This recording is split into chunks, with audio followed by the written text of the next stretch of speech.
but we're in such resistance, especially because a lot of what Hollywood and society says, oh no, youth is king and stay young. Well, for a lot of us, especially once you get to a point where you're accepting yourself, you've done the work, and you've gotten to this place of enjoying the changes and the transition, you probably wouldn't want to go back to teens or 20s. I mean, once you get through that, it's like, I'm good. I don't need to go back to all that confusion and craziness and hormones and not understanding the world. Like, you get to a certain point, it kind of smooths out.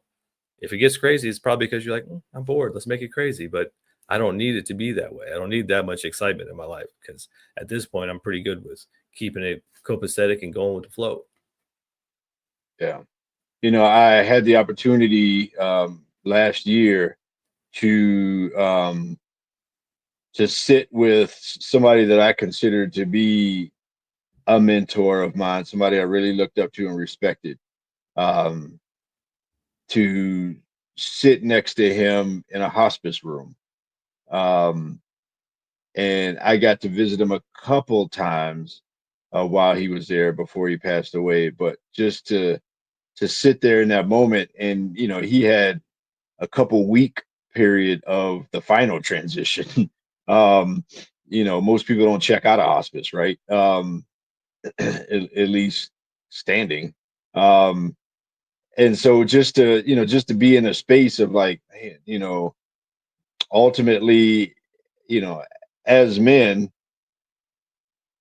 we should live a life where where even in the end, a, our lives are a continual transition to the point where we do keep moving up that ladder of resource, where we become more resources, to the people around us, to kids, to the next generation, to all these other kind of things, and see our lives as basically just a continuation, a continuum of transition to the next level, to the next level, to the next level, such that in the end, we can say we made a difference. We made a difference in one person's life or many people's lives because of the life that we live, because of the way that we manage transition. So I'll leave mine at that. Yeah.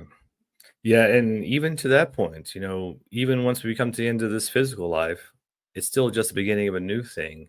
And if you think that you don't have some sort of say in each of your lives,